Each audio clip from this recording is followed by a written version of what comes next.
नमस्कार दोस्तों, स्वागत है आप सभी साथियों का स्मार्ट स्टडी पर। साथियों, आज के इस वीडियो में आरआरबी ग्रुप डी एग्ज़ाम 2026 के लिए जिनका पेपर अभी 5, 6 अगस्त, इसके अलावा साथियों 9 अगस्त, 10 अगस्त, 11, 12 अगस्त को, इसी तरह आगे 25 अगस्त तक है, यानी जिनका पेपर अभी बाकी है उनके लिए आज की इस वीडियो में टॉप 100 क्वेश्चंस देखेंगे, जिसमें 50 क्वेश्चंस आपके साइंस के रहेंगे और 50 क्वेश्चंस आपको करंट अफेयर्स के करवाएंगे। ये बहुत इंपॉर्टेंट सेशंस है आगामी जिनका शिफ्टों में पेपर है उनके लिए, तो क्लास को आपको कंप्लीट देख लेना है, क्योंकि मैंने वही क्वेश्चंस लिया है जहां से रेलवे क्वेश्चंस पूछ रहा है आने वाले शिफ्टों में। अब आगे रेलवे आपसे क्या पूछ सकता है, तो ये सेशन आपके लिए बहुत इंपॉर्टेंट है। क्लास को कंप्लीट देखिएगा। जिनका पेपर बाकी है इस वीडियो के नीचे कमेंट बॉक्स में ये कमेंट करके बता दीजिए आपका पेपर कब है और किस शिफ्ट में है। शुरू करते हैं। सबसे पहले करंट अफेयर्स के क्वेश्चंस देखते हैं, क्योंकि इसी में आपको सबसे ज़्यादा दिक्कत है। आगे बढ़ेंगे उससे पहले बता दें, जो मैंने करंट अफेयर्स के क्लासेस करा दिया है, एक मैंने 275 क्वेश्चंस का कराया है अभी रिसेंटली, जिसमें जनवरी, फरवरी, मार्च 2026 के क्वेश्चंस हैं। एक 100 क्वेश्चंस का क्लास कराया है, फिर एक 100 क्वेश्चन का क्लास कराया है। ये 3 क्लास अगर आप देख लेते हो तो केवल इन 3 ही क्लासों से आपके 10 नहीं, 10 से ज़्यादा यार 12 से 15 क्वेश्चंस आपको मिल जाएंगे, क्योंकि करंट अफेयर्स 2026 के ही पूछे जा रहे हैं। तो उन क्लासों को जरूर देख लेना, आपका सब कुछ कवर हो जाएगा। बाकी ये सब क्लासेस भी आपको देखने ही है, बहुत इंपॉर्टेंट सेशन है, ध्यान से देखिएगा। देखिए, हाल ही में कौन भारतीय नौसेना के नए उप प्रमुख बने हैं? तो भाई कौन भारतीय नौसेना के नए उप प्रमुख बने हैं?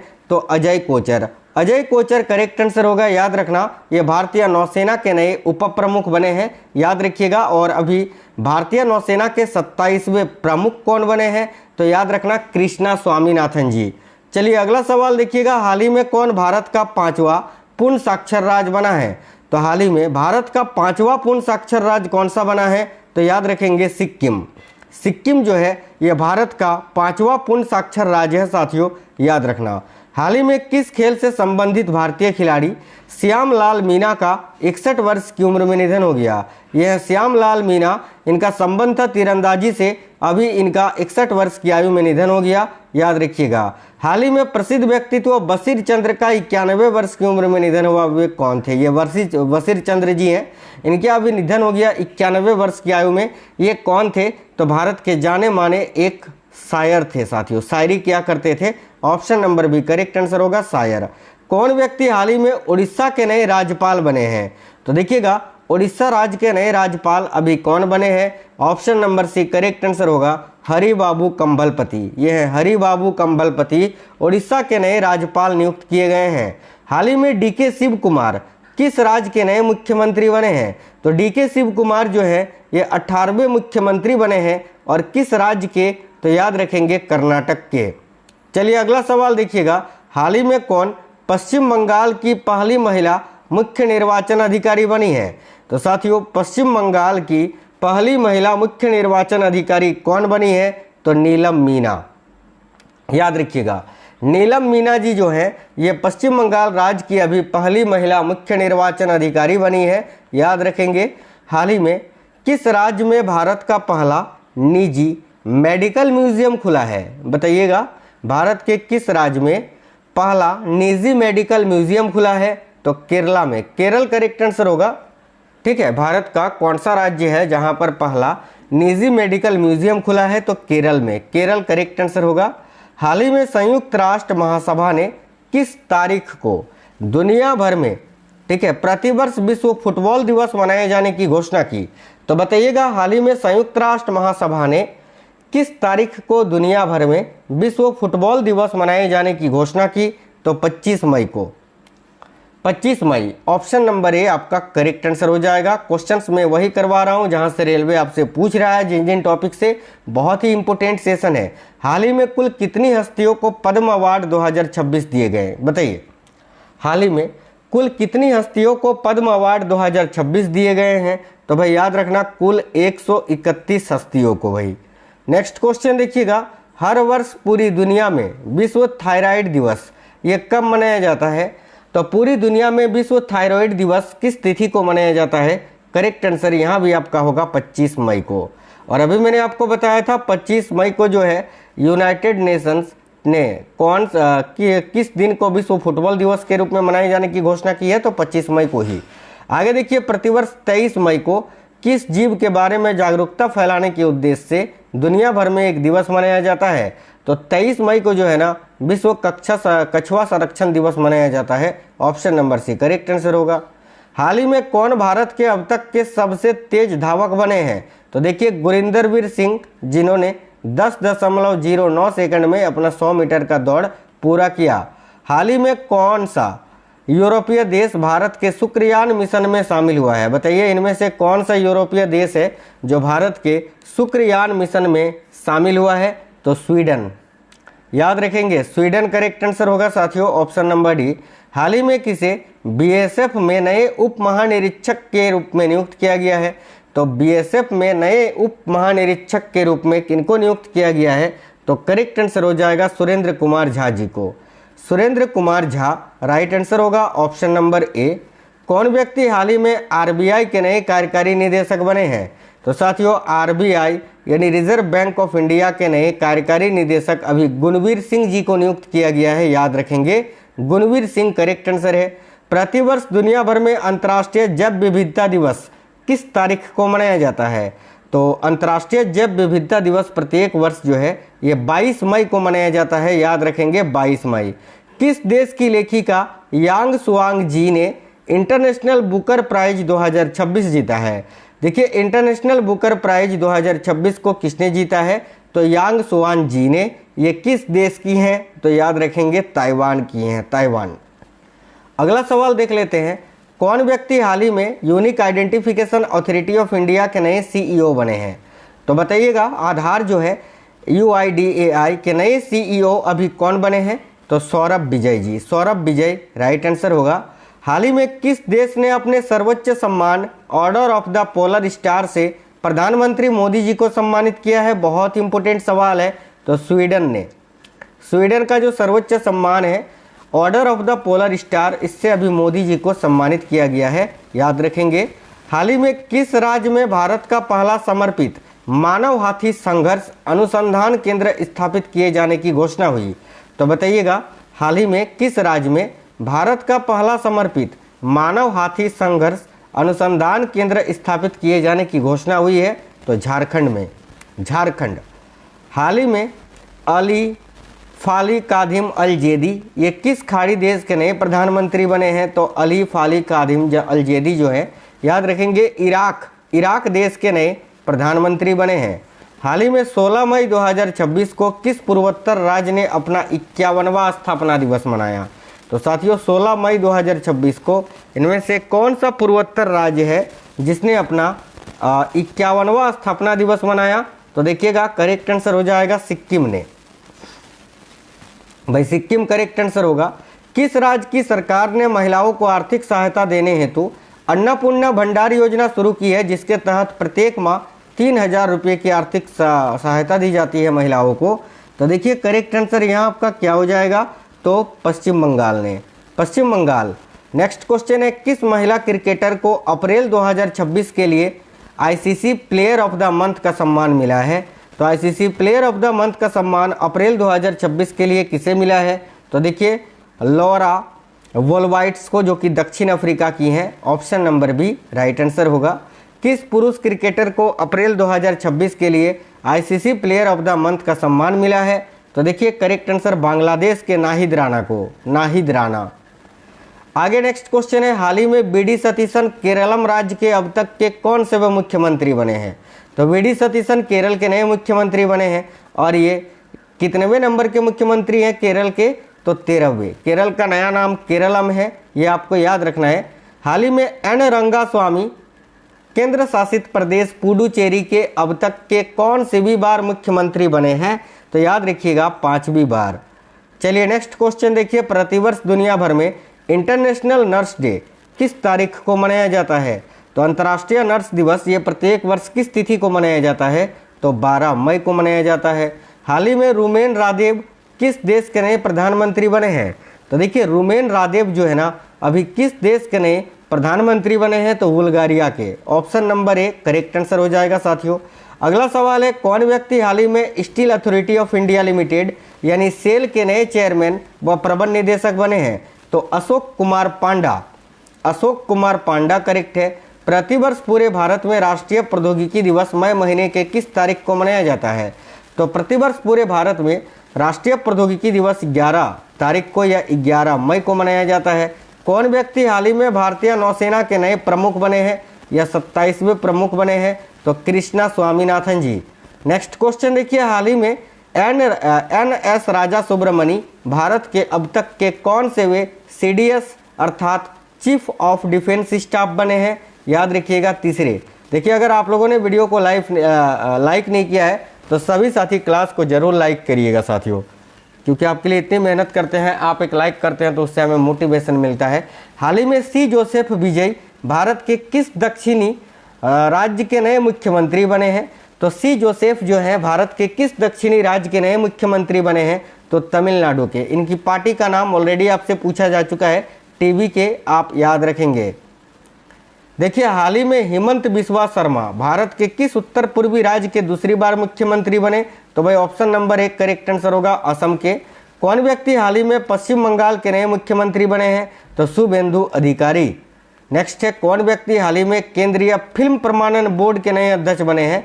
तो केंद्रीय फिल्म प्रमाणन बोर्ड के नए अध्यक्ष अभी कौन बने हैं? तो देखिए करेक्ट आंसर क्या हो जाएगा, याद रखिए, शशि शेखर वेम्पत्ति जी, ऑप्शन नंबर बी।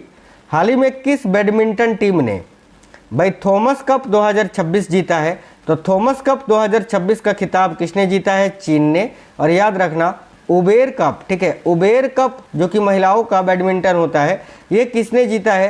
तो ये साउथ अफ्रीका ने जीता है। अच्छा साथियों, अभी 2026 में ये जो थॉमस कप और उबेर कप आयोजित किया गया था, कहाँ पर आयोजित किया गया था? तो याद रखना, डेनमार्क में। ठीक है, आगे देखिए, प्रतिवर्ष दुनिया भर में मातृ दिवस यानी मदर्स डे कब मनाया जाता है? तो प्रत्येक वर्ष मदर्स डे की बात करें तो मई महीने के दूसरे रविवार को मनाया जाता है। देखो, मई महीने के दूसरे रविवार को। अगला, प्रतिवर्ष दुनिया भर में विश्व रेड क्रॉस दिवस किस तारीख को मनाया जाता है? तो प्रतिवर्ष दुनिया भर में विश्व रेड क्रॉस दिवस जो है 8 मई को मनाया जाता है, 8 मई। हाल ही में झारखंड के किस जिले को देश का पहला मोती फार्मिंग क्लस्टर घोषित किया गया है? तो याद रखना, हजारीबाग जिले को। ठीक है, झारखंड के किस जिले को देश का पहला मोती फार्मिंग क्लस्टर घोषित किया गया? तो भाई हजारीबाग। प्रतिवर्ष दुनिया भर में विश्व अस्थमा दिवस मई महीने के किस दिन मनाया जाता है? तो मई महीने के पहले मंगलवार को मनाया जाता है, कोई भी तिथि फिक्स नहीं होती है। हाल ही में 1 मई के दिन भारत के किन 2 राज्यों ने अपना स्थापना दिवस मनाया? तो 1 मई के दिन भारत के किन 2 राज्यों ने अपना स्थापना दिवस मनाया? तो महाराष्ट्र और गुजरात ने। महाराष्ट्र और गुजरात, ऑप्शन नंबर ए। किन 2 भारतीयों को वर्ष 2026 के पुलित्जर पुरस्कार से सम्मानित किया गया है? तो बहुत ही इंपॉर्टेंट सवाल है, याद रखना, आनंद आरके और सुपर्णा शर्मा को। नेक्स्ट क्वेश्चन है, कौन व्यक्ति हाल ही में प्रसार भारती के नए चेयरमैन बने हैं? तो प्रसार भारती के नए चेयरमैन जो बने हैं वो है Prasoon Joshi ji, option number A आपका करेक्ट आंसर होगा। हाल ही में कौन भारत की पहली पेपरलेस न्यायपालिका वाला राज्य बना है? वेरी वेरी इंपॉर्टेंट सवाल है। देखो करेक्ट आंसर होगा साथियों, सिक्किम। कौन व्यक्ति हाल ही में टी रविशंकर के स्थान पर RBI के नए डिप्टी गवर्नर बने हैं? तो रोहित जैन। रोहित जैन जो है टी रविशंकर जी के स्थान पर रिजर्व बैंक ऑफ इंडिया के नए डिप्टी गवर्नर बने हैं। कौन व्यक्ति हाल ही में भारत के नए रक्षा लेखा महानियंत्रक बने हैं? तो अनुग्रह नारायण दास जी। ठीक है, नेक्स्ट क्वेश्चन देखिए, प्रतिवर्ष दुनिया भर में अंतर्राष्ट्रीय श्रमिक दिवस किस तारीख को मनाया जाता है? तो 1 मई को मनाया जाता है, ऑप्शन नंबर सी आपका करेक्ट आंसर हो जाएगा। नेक्स्ट क्वेश्चन देखते हैं, साइंस के अब एक्सपेक्टेड क्वेश्चंस देखते हैं साथियों, जहां से क्वेश्चंस पूछा जा रहा है आपके पेपर में। ध्यान से देखिए, एक बिंब को 15 सेंटीमीटर फोकस दूरी वाले अवतल दर्पण के सामने 30 सेंटीमीटर की दूरी पर रखा जाता है तो प्रतिबिंब की दूरी कितनी होगी? तो भाई निकालिए। देखो यहाँ पर अवतल दर्पण के बारे में बोला जा रहा है, तो देखो लेंस फॉर्मूला क्या होता है, 1/f = 1/u + 1/v। ठीक है, तो f का मान दिया हुआ है साथियों 15 सेंटीमीटर, अवतल दर्पण है इसीलिए f का मान -15 लेंगे। ठीक है, और यहाँ पर अवतल दर्पण के सामने 30 सेंटीमीटर की दूरी पर रखा जाता है, यानी u का मान भी 30 लेंगे, लेकिन u का मान तो हमेशा नेगेटिव में लेते हैं, तो -30 सेंटीमीटर होगा।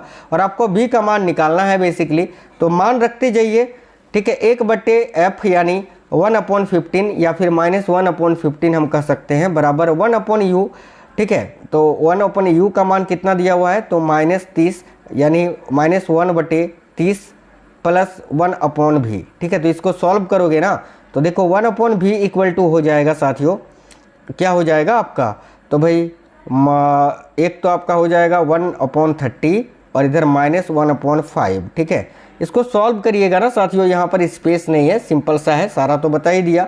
सॉल्व करोगे तो -30 सेंटीमीटर आ जाएगा, -30 मीटर जो है आपका भी का मान निकल के आएगा। Option number B correct answer होगा। थर्मिक अम्ल का सूत्र क्या होता है, तो HCOOH, ऑप्शन नंबर ए आपका करेक्ट आंसर है। अगला सवाल है, कार्य के आधार पर निम्नलिखित में से कौन सा संयोजन मनुष्यों में पाए जाने वाले सभी प्रकार की जंतु कोशिकाओं को निरूपित करता है। तो देखिएगा, मनुष्यों में पाए जाने वाले जो सभी प्रकार के जंतु उत्तक है, माफ करना उत्तक है, वो कौन कौन से होते हैं। देखो, एक तो आपका एपिथेलियल टिश्यू होता है, उपकला उत्तक करेक्टिव टिश्यू होता है, एक मस्कुलर टिश्यू होता है और एक नर्वस टिश्यू होता है। तो ऑप्शन नंबर डी करेक्ट होगा, उपकला उत्तक, संयोजी उत्तक, पेशी उत्तक और तंत्रिका उत्तक। अगला सवाल है, नर जनन तंत्र में शुक्रवाहिका का कार्य क्या होता है, यानी वास्ट डिफरेंस जो होता है नर जनन तंत्र में, उसका कार्य क्या होता है भाई। तो ऑप्शन नंबर सी इसका करेक्ट आंसर हो जाएगा, शुक्राणु को अधिवृषण से मूत्र मार्ग तक पहुंचाना। अगला सवाल है, बोर के परमाणु मॉडल के अनुसार इलेक्ट्रॉन नाभिक के चारों ओर किस प्रकार परिक्रमण करते हैं। तो देखिए, करेक्ट आंसर हो जाएगा साथियों इस क्वेश्चन के लिए, याद रखना विभिन्न कक्षाओं में, ठीक है, बिल्कुल विभिन्न कक्षाओं में। ऑप्शन नंबर डी आपका करेक्ट आंसर होगा। कोशिका में लाइसोसोम की क्या भूमिका होती है, तो कोशिका में जो लाइसोसोम होता है ना, जिसको कोशिका की आत्मघाती थैली भी कहा जाता है, इसकी भूमिका यही होती है कि ये बीजातीय पदार्थों का पाचन करता है, बीजातीय पदार्थों का पाचन। Option number C correct answer है। निम्नलिखित में से कौन सा कार्बन, देखिए निम्नलिखित में से कौन सा कार्बन यौगिक है जो सामान्य परिस्थितियों में नीली और गैर कज्जौलीजलॉ यानी नॉन सूटी फ्लेम के साथ जलती है। तो जो साथियों संतृप्त हाइड्रोकार्बन होगा। तो संतृप्त हाइड्रोकार्बन इनमें से कौन सा है, एथेनॉल। एथेनॉल जो है एक प्रकार का संतृप्त हाइड्रोकार्बन होता है, इसीलिए ये नीली ज्वाला के साथ जलता है। और जो असंतृप्त हाइड्रोकार्बन होते हैं ना, याद रखना वो पीली ज्वाला के साथ जलता है और उसमें जो है ना काली ज्वालित लौ भी उत्पन्न होती है। अगला, लैंगिक जनन करने वाले जंतुओं में आनुवांशिक विविधता निम्नलिखित में से किसके द्वारा सुनिश्चित की जाती है। तो करेक्ट आएगा साथियों, संतानों दोनों जनकों से जीन प्राप्त करती है भाई लैंगिक जनन में। तो option number D correct answer होगा। मैं क्लास बिल्कुल फास्ट करवा रहा हूं। देखो, धातुओं के विद्युत अपघटनी परिष्करण की प्रक्रिया के दौरान, ठीक है, विद्युत अपघट्य से धारा प्रभावित करने पर, ठीक है, तो अशुद्ध धातु किसमें विद्युत अपघट में विलय हो जाते हैं। तो अशुद्ध धातु कहाँ पर जमा होता है, एनोड मड में, एनोड में, जिसको एनोड मड कहा जाता है। तो एनोड आपका करेक्ट आंसर हो जाएगा। यदि, ठीक है, टी जो है लंबे पौधे को दर्शाता है और स्मॉल टी छोटे पर प्रभावी है और गोल बीज आर झुर्रीदार स्मॉल आर पर प्रभावी है, तो उस फोटो के जीनोटाइप की पहचान कीजिए जो छोटी ऊंचाई और गोल बीज दर्शाता है। तो देखिएगा, करेक्ट आंसर हो जाएगा ऑप्शन नंबर डी। यहाँ पर बोला क्या है कि उस पौधे के जीनोटाइप की पहचान कीजिए जो छोटी ऊंचाई और गोल बीज को दर्शाता है। तो गोल बीज कैपिटल आर दर्शा रहा था और छोटा कौन दर्शा रहा था, तो स्मॉल टी। तो स्मॉल टी आर आपका करेक्ट आंसर हो जाएगा। देखिए, 20 न्यूटन का एक नेट क्षैतिज बल है जो 4 केजी के एक ब्लॉक पर, माफ करना, 20 न्यूटन का एक क्षैतिज बल 4 केजी के एक ब्लॉक पर जो प्रारंभ में 5 सेकंड तक, ठीक है, 5 सेकंड तक विराम अवस्था में कार्यरत है, ठीक है। तो ब्लॉक का अंतिम चाल क्या होगा, तो अंतिम चाल भी बराबर होता है u + at गति का पहला समीकरण। लेकिन इस सूत्र के लिए आपको एक्सेलेरेशन चाहिए, तो सबसे पहले एक्सेलेरेशन आप निकालेंगे। एक्सेलेरेशन कैसे निकालोगे, तो F = होता है m × a। F का मान आपको दे रखा है 20 न्यूटन, 20 बराबर m का मान है साथियों 4 kg और एक्सेलेरेशन आपको निकालना है। तो बेसिकली यहाँ a का मान आपका निकल के आ जाएगा जो कि 4 पंजे 20 यानी 5 मीटर प्रति सेकंड स्क्वायर होगा। ये एक्सेलेरेशन का मान निकल के आ गया। अब रखिए अंतिम वेग आपसे पूछा है तो प्रारंभ में जो वेग था उसको आप 0 मानिए, भी तो आपको निकालना है, v बराबर 0 प्लस a का मान अभी निकाले 5 आया और टाइम भी आपको दे के रखा है 5 सेकंड तक। तो बेसिकली इसका आंसर जो है वो 25 मीटर प्रति सेकंड आपका आ जाएगा। ऑप्शन नंबर सी करेक्ट है। देखिए समभारिकों का कौन सा गुणधर्म सदैव भिन्न होता है? तो समभारिकों में कौन सा भिन्न होता है? परमाणु संख्या क्रमांक, परमाणु क्रमांक ये भिन्न होता है, बाकी इसमें द्रव्यमान संख्या जो है ये समान होती है। तो ऑप्शन नंबर बी आपका करेक्ट आंसर होगा। निम्नलिखित में से कौन सा कथन सही नहीं है? बताइए इनमें से कौन सा कथन सही नहीं है? ए में लिखा है प्रिज्म में यदि श्वेत प्रकाश का उपयोग किया जाए तो विक्षेपण हो सकता है। बिल्कुल हो सकता है भाई, ये तो सही है। बी में लिखा है प्रिज्म में आपतित किरण और निर्गत किरण सदैव समांतर होती है क्या? नहीं, गलत बात है। ये समानांतर थोड़ी होती है, वो तो साथियों वो तो डाइवर्ज होता है, ये हो जाती है ना। देखो विचलन कोण यहाँ पर लिखा है विचलन कोण आपतित किरण और निर्गत किरण के बीच के कोण को कहा जाता है। बिल्कुल सही है। प्रिज्म में जब आपतित किरण आधार की ओर आ रही होती है तो निर्गत किरण प्रिज्म के आधार की ओर मुड़ जाती है। बिल्कुल सही है। यानी गलत कौन सा है? तो बी गलत है, बी आपका आंसर होगा। ठीक है, आगे देखिए एक समान गति के बारे में कौन सा कथन गलत है भाई? तो देखिए एक समान गति के बारे में कौन सा कथन गलत है? ए में लिखा है त्वरण शून्य होता है। एक समान गति में क्या त्वरण शून्य होता है? नहीं यार, शून्य कैसे होगा? ये तो आपका कौन सा कथन गलत है? कौन सा कथन गलत है बोला है ना। तो देखिए एक समान गति के बारे में कौन सा कथन गलत है? तो ये तो सही लिखा हुआ है कि त्वरण शून्य होता है। ठीक है। बी में लिखा है गति समय के साथ लगातार बदलती रहती है। नहीं, एक समान गति में गति थोड़ी बदलती, वो तो एक समान चाल से गति करती रहती है ना, ये बदलती रहती है। ये आपका गलत है, यही आपका आंसर होगा। ठीक है, वेग अपरिवर्तित रहता है क्या इसमें? हाँ, वेग अपरिवर्तित रहता है। पिंड समान समय अंतराल में समान दूरी तय करती है। बिल्कुल ये भी सही है। गलत चुनना था तो बी, ऑप्शन नंबर बी आपका करेक्ट होगा। निम्नलिखित में से कौन सा प्रेक्षण इस बात की पुष्टि करता है कि कोई विलयन अम्लीय है या क्षारीय है? तो देखिए correct answer option number B होगा।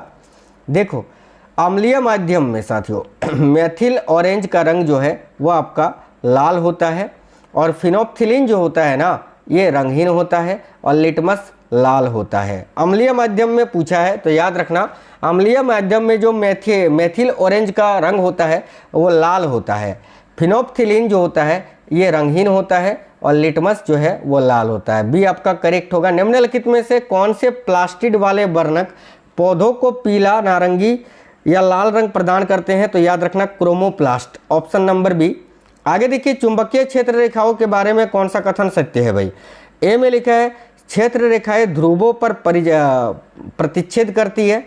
गलत, ये कभी भी प्रतिच्छेद नहीं करती है। चुंबक के अंदर क्षेत्र रेखाएं उत्तर से दक्षिण की ओर गमन करती है। अंदर बोला है चुंबक के अंदर क्षेत्र रेखाएं उत्तर से दक्षिण की ओर। गलत, जहां रेखाएं पास पास होती हैं वहां चुंबकीय क्षेत्र दुर्बल होता है। यार जहां रेखाएं पास पास होगी, एक बात बताओ, यहाँ पर एक मैग्नेट है, यहाँ पर एक मैग्नेट है, सामने सामने रखा है, तो क्या इनमें बल जो है कम लगेगा? नहीं, ज़्यादा लगेगा। ठीक है, ज़्यादा आकर्षण होगा। तो ये बात भी गलत है, यहाँ बोला है दुर्बल होता है। डी में लिखा है चुंबक के बाहर क्षेत्र रेखाएं उत्तर से दक्षिण की ओर गमन करती है। ये सही है, चुंबक के बाहर उत्तर से दक्षिण की ओर गमन करती है। ठीक है, आगे देखिए निम्नलिखित में से कौन सा वनों और जैव विविधता के संरक्षण का मुख्य लक्ष्य है?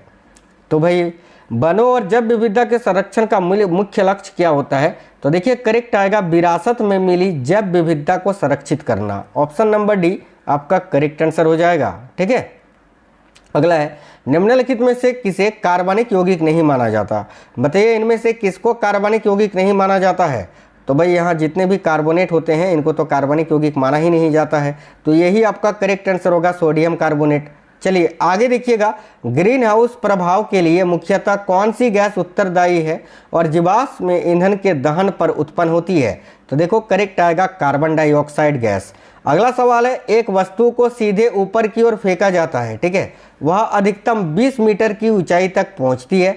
यदि हम g बराबर 10 मीटर प्रति सेकंड स्क्वायर ले तो उस वस्तु को फेंके जाने के समय उसकी प्रारंभिक चाल कितनी है। प्रारंभिक चाल आपको बताना है कि प्रारंभिक चाल कितनी थी।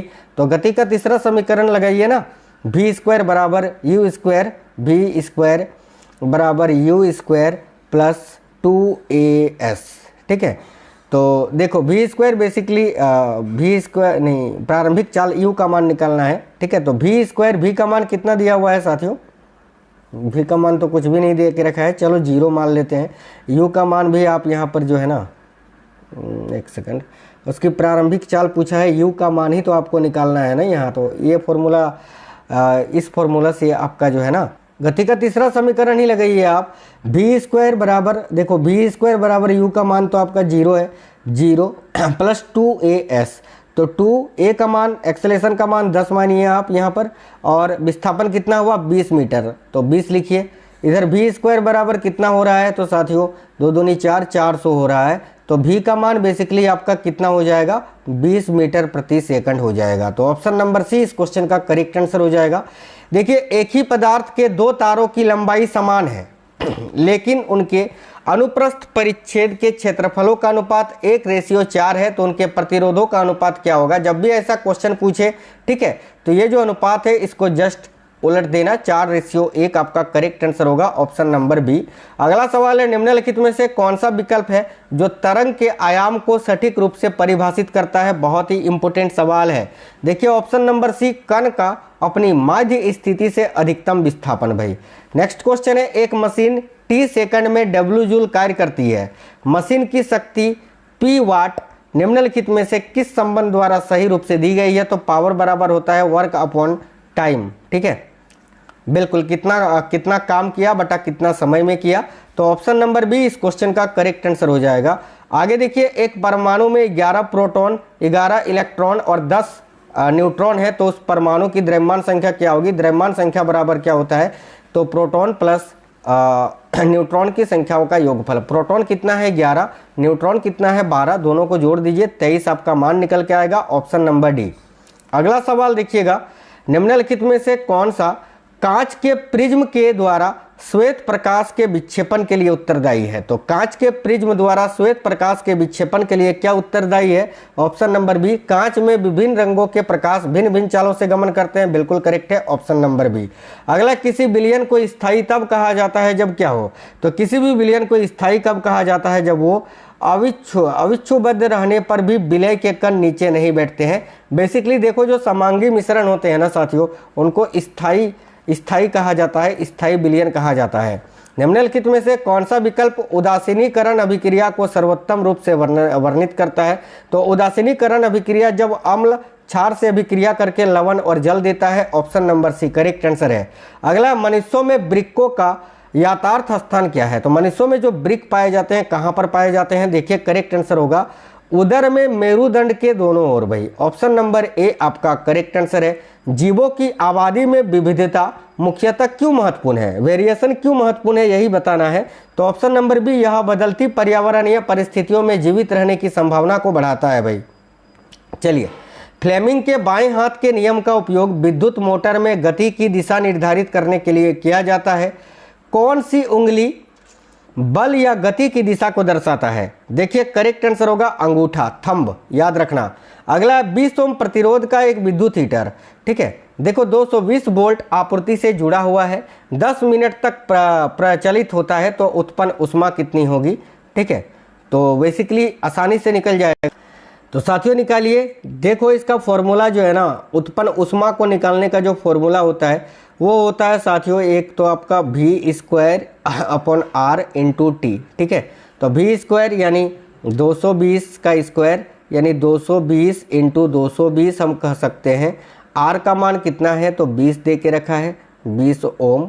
ठीक है, इंटू टाइम कितना है साथियों, टाइम कितना लग रहा है भाई, तो टाइम लग रहा है 10 मिनट को हम सेकंड में बदलेंगे तो 600 सेकंड हो जाएगा। जब इसको आप सॉल्व करिएगा तो देखो, एक जीरो से एक जीरो कट जाएगा, 2 से 11 बार में कटेगा, और ओवरऑल इसका जो मान निकल के आएगा वो आएगा साथियों, देखिएगा 14,52,000 जूल, जिसको हम कह सकते हैं 1.52 10 का power 6 joule. Option number D इस क्वेश्चन के लिए आपका करेक्ट आंसर हो जाएगा। आगे देखिए अगला सवाल है साथियों, वैद्युत अपघटनी परिष्करण के दौरान एनोड के रूप में किसका प्रयुक्त किया जाता है। बहुत ही अच्छा सवाल है। तो देखिए एनोड में किसका प्रयोग करते हैं, तो अशुद्ध धातु की एक पट्टी जिसे परिष्कृत किया जाना है। अगला सवाल है, निम्नलिखित में से कौन सा स्थिर अनुपात के नियम के अनुसार है। तो स्थिर अनुपात के नियम के अनुसार ऑप्शन नंबर ए कि जल में हाइड्रोजन, देखो जल में एक सेकंड, यहाँ पर ये स्टेटमेंट वाला सवाल है। देखो स्टेटमेंट ए में आपको दे के रखा है कि जल में हाइड्रोजन के द्रव्यमान और ऑक्सीजन के द्रव्यमान का अनुपात हमेशा 1:8 में होता है, बिल्कुल सही है ये। बी में लिखा है कार्बन डाइऑक्साइड में कार्बन और ऑक्सीजन का अनुपात हमेशा द्रव्यमान के अनुसार 3:8 में होता है, ये भी सही है। सी में लिखा है अमोनिया में नाइट्रोजन और हाइड्रोजन हमेशा द्रव्यमान 14:1 में, ये गलत है। तो ए और बी सही है, option number A correct answer होगा। अगला है निम्नलिखित में से किस कण की उपस्थिति के कारण खुरदरी अंतःप्रद्रव्य जालिका सूक्ष्मदर्शी से देखने पर खुरदरी दिखाई देती है। तो राइबोसोम की उपस्थिति के कारण, ठीक है। जब किसी हाइड्रोकार्बन को वायु की अधिकता में जलाया जाता है तो अंतिम उत्पाद सदैव क्या बनता है। तो हाइड्रोकार्बन को जब भी वायु की उपस्थिति में जलाओगे तो सदैव कार्बन डाइऑक्साइड गैस और जल देता है। Option number A correct answer है। एक मृदु ध्वनि की तुलना में समान आवृत्ति की एक तेज ध्वनि तरंग की क्या विशेषता होती है। तो याद रखना अधीम आयाम होती है उसमें, ठीक है। तेज ध्वनि तरंग की क्या विशेषता होती है, तो उसमें आयाम अधिक होता है। एक व्यक्ति बस में खड़ा है और अचानक बस रुक जाती है, वह व्यक्ति आगे की ओर गिरने लगता है। गति के निम्नलिखित नियमों में से कौन सा नियम इस घटना के लिए सीधे तौर पर जिम्मेदार है। तो याद रखना करेक्ट आएगा गति का पहला नियम, जिसको न्यूटन का जड़त्व का नियम भी कहते हैं। निम्नलिखित में से क्या नर मानव जनन तंत्र का हिस्सा है। बताइए इनमें से कौन सा नर मानव जनन तंत्र का हिस्सा है, ठीक है। देखिए करेक्ट आंसर होगा साथियों पुरस्थ ग्रंथि, ऑप्शन नंबर डी आपका करेक्ट आंसर होगा। अगला है निम्नलिखित में से कौन सा एक ही भूमि पर निश्चित पैटर्न में 2 या 2 से अधिक फसलों को एक साथ उगाए जाने का उदाहरण है। तो करेक्ट आएगा इंटरक्रॉपिंग, ठीक है। इंटरक्रॉपिंग करेक्ट आंसर होगा। प्रकीर्णन के दौरान स्क्रीन पर प्राप्त 7 रंगों के बैंड को क्या कहा जाता है। तो साथियों इसको स्पेक्ट्रम कहा जाता है बेसिकली, ऑप्शन नंबर डी।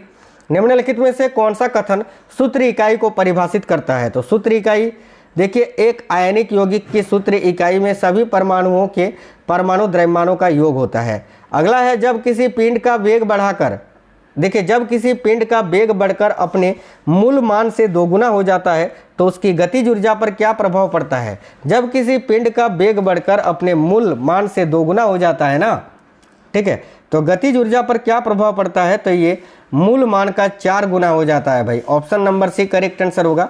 किसी वस्तु के द्रव्यमान और भार के लिए निम्नलिखित में से कौन सा कथन सही है। तो देखिए किसी वस्तु के द्रव्यमान और भार के लिए द्रव्यमान स्थिर रहता है और भार परिवर्तनशील होता है, ऑप्शन नंबर बी करेक्ट होगा। अगला है न्यूक्लियन, परमाणु में पाए जाने वाले अपारमाणविक कण होते हैं, इनमें क्या शामिल होता है। तो न्यूक्लियन में क्या शामिल होता है बेसिकली यही बताना है। तो प्रोटॉन और न्यूट्रॉन शामिल होता है, option number A correct answer है। अगला है कृषि भूमि से निम्नलिखित में से किस खरपतवार को हटाना किसानों के लिए लाभदायक होता है। तो पार्थेनियम को, पार्थेनियम राइट आंसर होगा।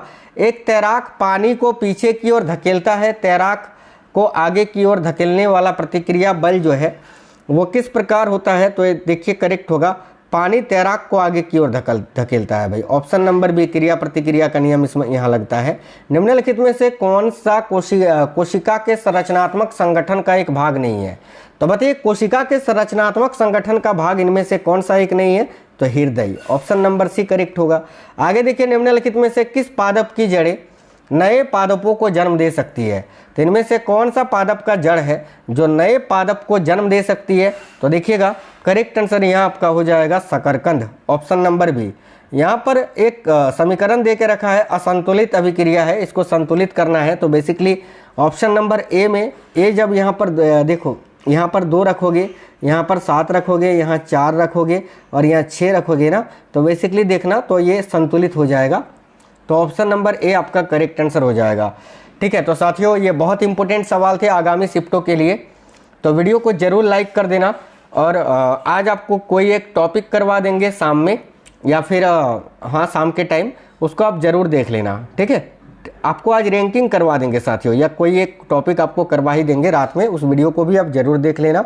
और इस या फिर आपको जो है ना एक और करंट अफेयर्स का क्लास मिल जाएगा रात में, उसको भी आपको देख ही लेना है। तो वीडियो को लाइक कर दीजिए, दोस्तों के साथ जरूर शेयर करना, जो भी साथी नए हैं चैनल को सब्सक्राइब कर लीजिएगा। बाकी आप हमें कमेंट बॉक्स में बताना आपका पेपर कब और किस शिफ्ट में है।